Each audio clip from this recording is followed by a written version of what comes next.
Hello everyone. Previous lecture में हमने कुछ क्वेश्चंस किए थे। आज भी हम कुछ और क्वेश्चंस करेंगे ताकि आपका ये रिलेशन का कॉन्सेप्ट, टाइप्स का कॉन्सेप्ट जो है वो स्ट्रांग हो जाए। ठीक है, चलिए। मैंने तब तक एक क्वेश्चन लिखा हुआ है यहाँ पर। वो है determine whether each of the following relations are reflexive, symmetric and transitive. हमने चेक करना है कि ये जो रिलेशंस दे रखे हैं ये रिफ्लेक्सिव, सिमेट्रिक और ट्रांजिटिव हैं या नहीं है।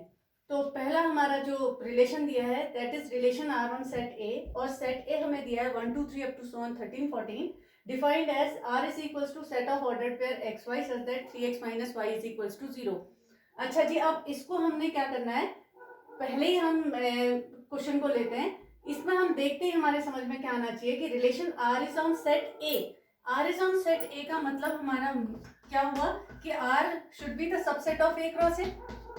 अब देखिए, ए के अंदर, सेट ए के अंदर हमारे 14 एलिमेंट्स हैं। क्या मैं 14 इंटू 14 इतने एलिमेंट्स दूं, इतना बड़ा कार्टिजन प्रोडक्ट तैयार करके दूं, कर पाऊंगी जिसमें मेरे इतने सारे एलिमेंट्स होंगे? तो इससे बेटर है कि मैं रिलेशन वाले सेट के पास जाती हूँ, उसके स्टेटमेंट के पास जाती हूँ और देखती हूँ कि उसने क्या पूछा हुआ है। ठीक है, तो r is equals to X Y set of 3x minus Y is equals to 0। ये हमारा रिलेशन वाला सेट हमने ऐसा तैयार करना है जो कि ए क्रॉस ए में से निकलेगा, जिसमें ऐसे ऑर्डर पेयर्स भरे जाने हैं जिसमें ये स्टेटमेंट ओके करे कि 3x माइनस वाई जो है वो 0 के बराबर है, या y is equals to 3x के है। मतलब x को हम जितना भी रखेंगे उसका 3 गुना y है। तो इसको हमने इसकी मदद से अपना ऑर्डर पेयर रिलेशन वाला सेट तैयार कर देना है। तो हम तैयार कर देते हैं। r इज इक्वल्स टू क्या हो जाएगा, x की जगह पर मैं एलिमेंट इसी में से भरूंगी, y की जगह पर जो एलिमेंट आएंगे वो भी इसी में से आएंगे। 1 से लेकर 14 तक ही होने चाहिए। अगर इससे ज्यादा नंबर या बड़ा नंबर आएगा तो हम उस ऑर्डर पेयर को इस सेट के अंदर जगह नहीं देंगे। तो हमारा पहला है, x की जगह पर हमने 1 रखा तो y इज इक्वल्स टू 3, तो 1 3। x की जगह पर 2 रखोगे तो y is equals to 6। x की जगह पर 3 रखोगे तो y इज इक्वल्स टू 9, और x की जगह पर 4 रखोगे तो y इज इक्वल्स टू 12, और x की जगह पर 5 रखोगे तो y इज इक्वल्स टू 15। क्या 15 हमारा इस सेट का एलिमेंट है? क्या इस सेट के अंदर है? नहीं है ना। तो इसलिए ये वाला ऑर्डर पेयर इस रिलेशन वाले सेट के अंदर जगह नहीं पाएगा, तो हम इसको हटा देते हैं। ये हमारा सेट तैयार हो गया रिलेशन का, जिसमें 4 ऑर्डर पेयर्स आए, 1 3 2 6 3 9 और 4 12। चलिए अब बात करते हैं इनकी रिफ्लेक्सिविटी, सिमेट्रिक और ट्रांजिटिव होने की। चलिए पहली बात करेंगे हम रिफ्लेक्सिव होने की। रिफ्लेक्सिव होने के लिए हमारे पास क्या कंडीशन थी कि अगर सारे डबलेट्स मौजूद होते हैं सेट ए के अंदर भरे हुए एलिमेंट्स के, तो हम कहते हैं कि वो रिफ्लेक्सिव होगा। लेकिन यहाँ एक भी ऑर्डर पेयर नहीं है जो कि इस रिलेशन वाले सेट के अंदर जगह पा रहा हो। तो हम पहले उसकी डेफिनेशन लिख देते हैं। क्या कहता है, कोई भी सेट रिफ्लेक्सिव कब कहलाता है? If A belongs to R for all A belongs to A. ये हमारी कंडीशन होती है। तो यहाँ पर कोई भी एलिमेंट ऐसा नहीं है जो कि इस कंडीशन को ओके करे। कोई भी डबलेट्स मौजूद नहीं है, सारे डबलेट्स मौजूद होने चाहिए। डबलेट्स मौजूद ही नहीं है तो हम कहेंगे इट इज नॉट रिफ्लेक्सिव। ठीक हो गई बात? अच्छा, अगली बात करते हैं हम अपने सिमेट्रिक होने की। अगली आई जी हमारी सिमेट्रिक होने वाली बात। सिमेट्रिक होने के लिए क्या कंडीशन है जी हमारी कि अगर ए बी प्रेजेंट है तो बी ए को भी प्रेजेंट होना जरूरी है। अगर ए बी है तो बी ए का ऑर्डर पेयर का होना भी जरूरी है। अगर नहीं होगा तो वो सिमेट्रिक नहीं होगा। तो हम चेक करते हैं, पहले ही ऑर्डर पेयर को पकड़ लेते हैं। 1 3 हमारा ऑर्डर पेयर, 1 3 ऑर्डर पेयर के बदले हमें 3 1 ऑर्डर पेयर भी चाहिए। क्या इसमें 3 1 ऑर्डर पेयर आपको दिखाई दे रहा है? एक भी पॉसिबिलिटी हम ऐसी ढूंढ लें जिससे हमारी सारी थ्योरी बदल जाए तो हम कहेंगे कि ये सिमेट्रिक नहीं है, रिफ्लेक्सिव नहीं है या ट्रांजिटिव नहीं है। मतलब एक ऑर्डर पेयर जो है वो सारी चीजों को खराब कर देता है। तो हमने देखा 1 3 is an element of R but 3 1 is not there, तो इट्स नॉट सिमेट्रिक। ठीक हो गया? तो पहले इसकी डेफिनेशन लिख देते हैं। क्या कहती है definition? If A B is an element of R, it implies that BA should be an element of R, where for all A, B are the elements of A. तो here क्या है जी हमारे पास कंडीशन? क्या देख रहे हैं आप कि 1 3 is the element of R but 3 1 is not present in R. यही तो कह रहे हैं ना, not present in R, it means it is not symmetric. It is not symmetric. ठीक हो गया, ये आप समझ लेंगे। आगे बात करते हैं अपने ट्रांजिटिव होने की। ट्रांजिटिविटी क्या कहती है जी? ट्रांजिटिव होने के लिए हमारे पास कंडीशन क्या होती है कि अगर ए बी एलिमेंट है आर का, बी सी एलिमेंट है आर का, तो ए सी को भी एलिमेंट होना चाहिए आर का। मतलब 1 3 अगर प्रेजेंट है सेट में और इससे शुरू होने वाला कोई दूसरा ऑर्डर पेयर मौजूद है 3 9, तो 1 9 should also be present in the set. लेकिन यहाँ तो है ही नहीं, तो इसका मतलब ये ट्रांजिटिव नहीं है। तो हम पहले इसके लिए भी थ्योरी लिख देते हैं, इसका डेफिनेशन लिख देते हैं। डेफिनेशन कहती है if A B is an element of R and साथ साथ B C is an element of R, it implies that A C is an element of R for all A B C belongs to A. अगली बात समझ में ठीक हो गया। अब हम पकड़ लेते हैं फिर अपना कोई भी एक ऑर्डर्ड पेयर हमने पकड़ा। हमने कहा here in this set 1 3 is the element of set and 3 9 is the element of set R, but 1 9 is not there. 1 9 is not there, does not belongs to R, तो it is not transitive। तो पहले वाले set में हमने check किया तो हमें क्या मिला? न तो ये रिफ्लेक्सिव था, न ये ट्रांजिटिव था और न ही ये सिमेट्रिक था। ऐसे ही हम अपने अब दूसरे सेट को दूसरे क्वेश्चन को पकड़ते हैं। दूसरा क्वेश्चन हमसे क्या कह रहा है?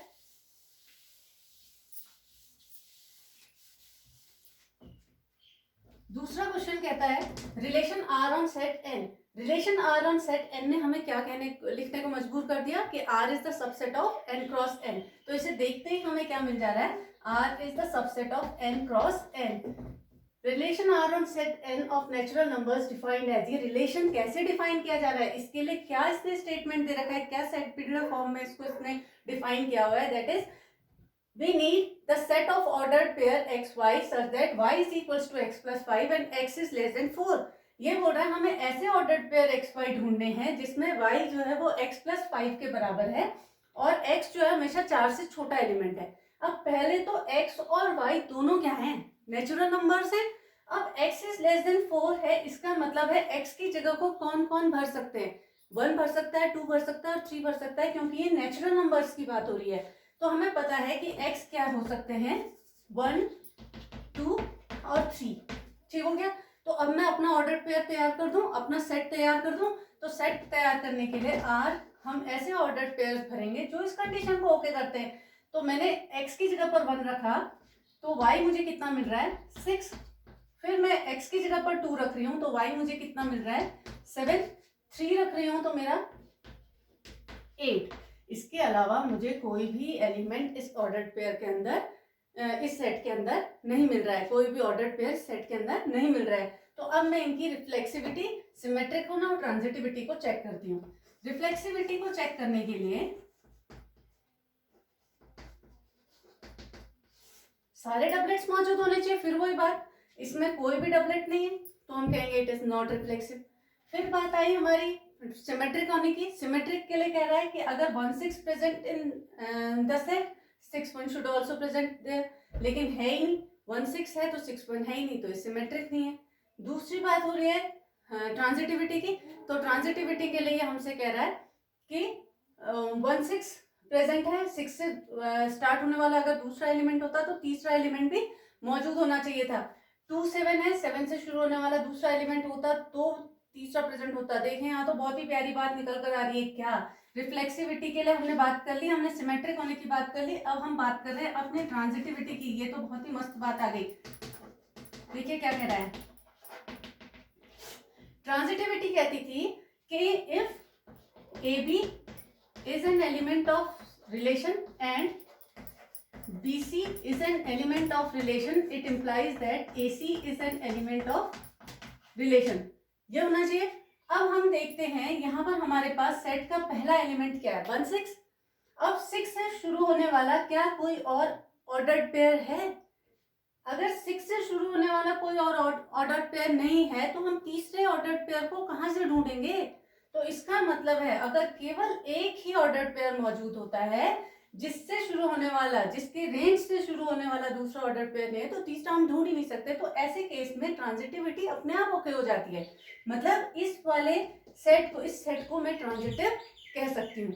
ये सेट जो है वो ट्रांजिटिव है। मैंने आपको बताया ट्रांजिटिव होने के लिए कंडीशन क्या थी। एक तो कंडीशन क्या है कि ए भी होना चाहिए आर में, बी सी मौजूद होना चाहिए आर में, तो ए सी का भी मौजूद होना जरूरी है आर में।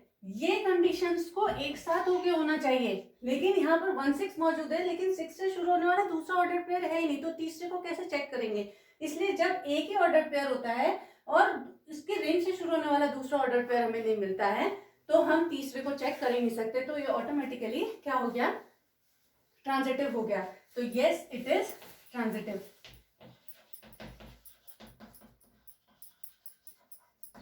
आई बात समझ में? ठीक है, तो हमने इसे चेक किया, ना तो ये रिफ्लेक्सिव था ना सिमेट्रिक था, लेकिन ये ट्रांजिटिव था। अब मैं अगला क्वेश्चन पकड़ती हूँ। अगला क्वेश्चन कह रहा है हमारे पास relation R on the set A is equals to 1 2 3 4 5 6। यही हमने चेक करना है इसमें भी। अब मेरे पास जो सेट है वो क्या है देखते हैं, क्वेश्चन लिखते हैं।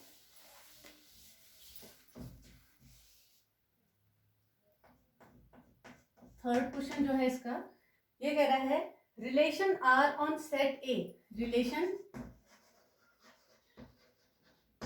Are on set A is equals to, set के अंदर एलिमेंट्स हैं हमारे 1 2 3 4 5 6, 1 2 3 4 5 6, defined as R is equals to set of ordered pair x y, y is divisible by x, set of x y such that y is divisible by x, y is divisible by x।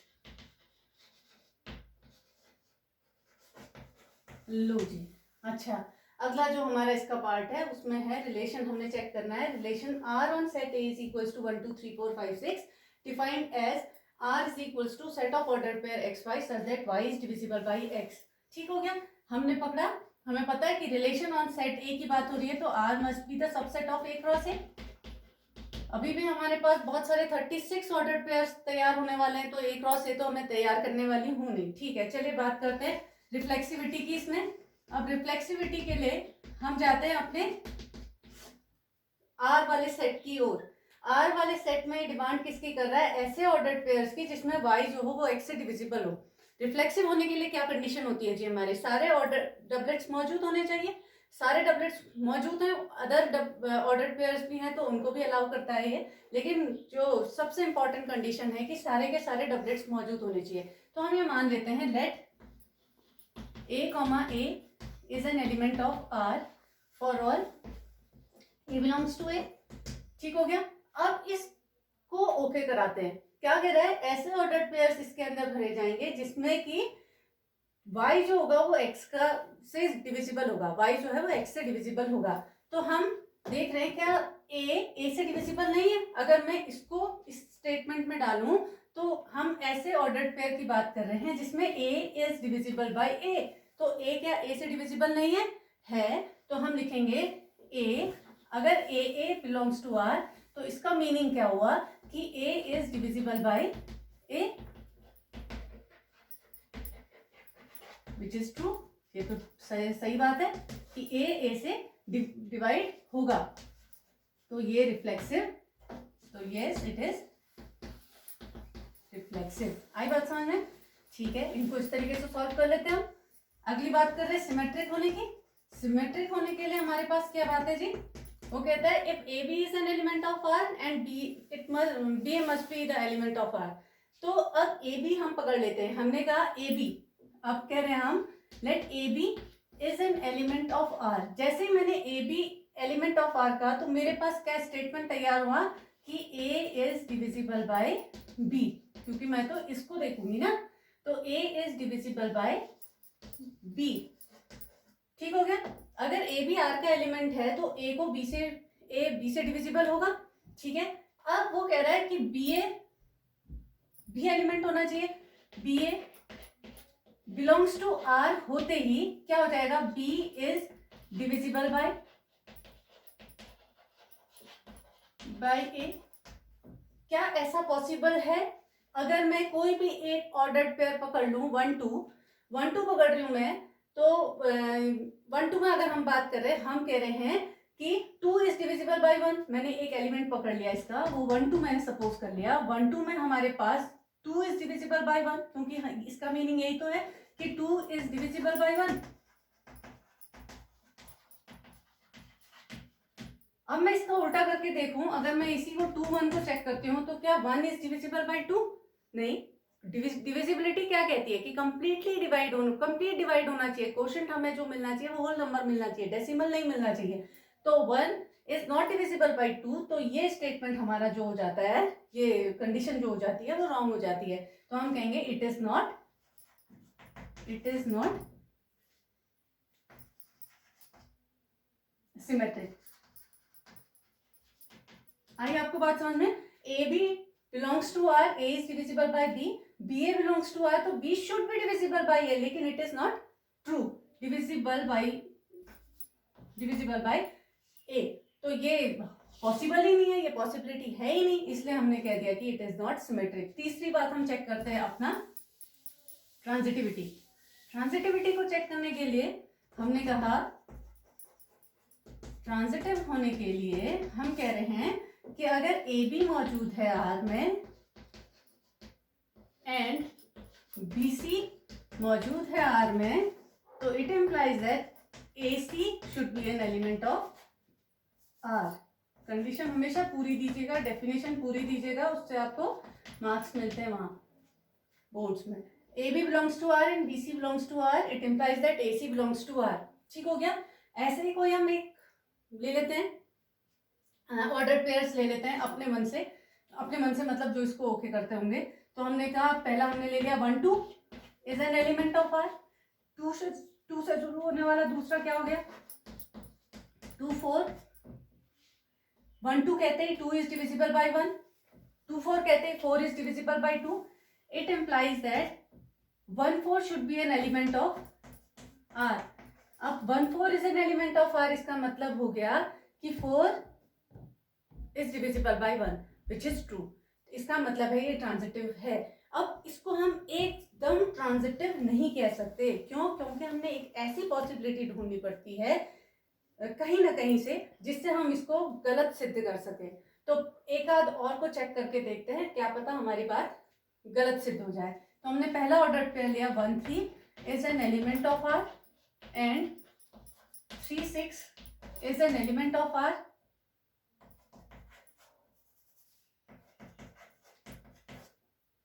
It implies that 1 6 is an element of R. अच्छा, इससे हम क्या समझे? 3 is divisible by 1, okay है। 6 is divisible bye 3, okay है। 6 is divisible by 1, ये भी okay है। तो इसका मतलब है दिया हुआ जो सेट है हमारे पास रिलेशन वाला, वो ट्रांजिटिव भी है। Yes, it is transitive.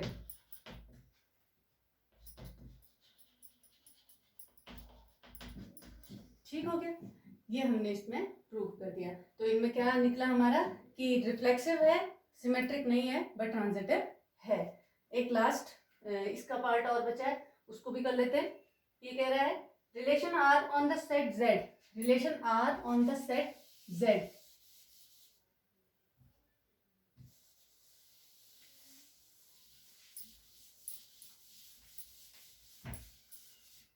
Relation R on the set Z of all integers defined as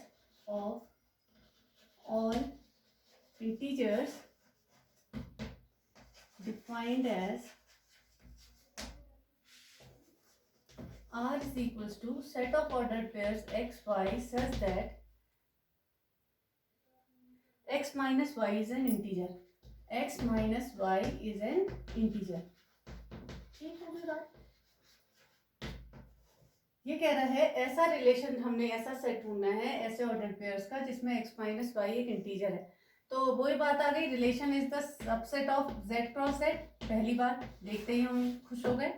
integers हैं तो सारे नेगेटिव नंबर्स को भी ओके करेगा, पॉजिटिव नंबर्स को भी ओके करेगा, और जीरो भी इसके अंदर आएगा। हमें मालूम है minus infinity two plus infinity सारे एलिमेंट्स जो होते हैं वो इंटीजर्स के अंदर आते हैं। ठीक है, बात कर रहे हैं अपनी रिफ्लेक्सिविटी का। रिफ्लेक्सिविटी में हमने ले लिया let A is an element of R, A is an element of R, इसका मतलब हो गया ए माइनस ए वाली कंडीशन को ओके करना चाहिए इसने, और a minus A is zero, zero is an integer, तो जीरो इज एन इंटीजर, तो it is true for all doublets, तो इट इज रिफ्लेक्सिव। आगे बात समझ में ठीक हो गया। टू जेड ठीक हो गया। अगली बात कर रहे हैं हम सिमेट्रिक होने की।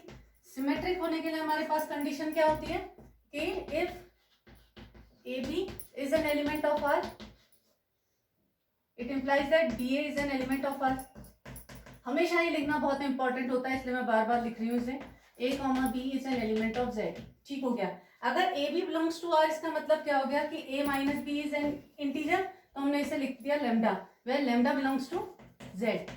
a minus B is equals to lambda. अब मुझे दिखाना है कि b A is also an element of R, तो इसको मैं माइनस कॉमन ले लेती हूँ, अंदर क्या बैठेगा minus B minus A is equals to lambda, और हम कह सकते हैं B minus A is equals to minus lambda, minus lambda is also an integer, तो हम कह देंगे minus lambda also belongs to Z. तो ये अगर ए भी एलिमेंट होता है आर का, तो बी ए भी एलिमेंट होगा आर का, ये भी बात ट्रू हो गई, तो हमारा ये भी क्या दिख गया कि इट इज सिमेट्रिक। अभी तक तो ये रिफ्लेक्सिव भी निकल गया, सिमेट्रिक भी निकल गया। तीसरी बात करते हैं अपने ट्रांजिटिविटी की। ट्रांजिटिविटी को चेक करने के लिए वही बात, ट्रांजिटिव होने के लिए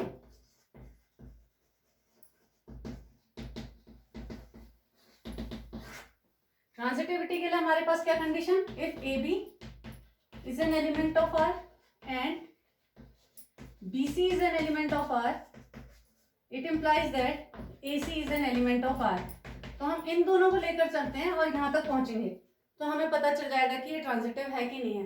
तो if A B is an element of R, तो ये इस कंडीशन को ओके करेगा, that is A minus B is an integer, that is lambda. ठीक हो गई बात, where lambda belongs to Z हम लिख सकते हैं। अगेन इसको एक इक्वेशन भी हम दे सकते हैं। दूसरा हमने कहा B C is an element of R, इसका मतलब है B minus C is equals to mu, ले लेते हैं एक नया integer, mu belongs to Z, ये हमारी सेकेंड इक्वेशन। अब इससे मुझे क्या दिखाना है कि a minus C is also an element of R, मतलब a माइनस सी भी एक इंटीजर आता है। तो इन दोनों इक्वेशंस को हम ऐड कर देते हैं। Adding equation 1 and 2 we get क्या, a minus B plus B minus C is equals to lambda plus mu, b से b कैंसिल हो जाएगा, a minus C is equals to lambda plus mu, integer plus integer again an integer, तो ये हमारा एक नया integer m कह लेते हैं हम। तो a minus C is equals to m, where m is also an integer. तो ये बात भी ओके हो गई कि अगर a भी एलिमेंट है आर का, बी सी एलिमेंट है आर का, तो ए सी भी एलिमेंट होना होगा आर का, तो ये ट्रांजिटिव हो गया। ठीक है, तो इट इज ट्रांजिटिव। इसी तरीके से हम कई सारे क्वेश्चंस को कर सकते हैं। आप ऐसे क्वेश्चंस ट्राई करिएगा में, और अगर कोई डिफिकल्टीज होती हैं तो फिर मिलकर सॉल्व करेंगे। Thank you.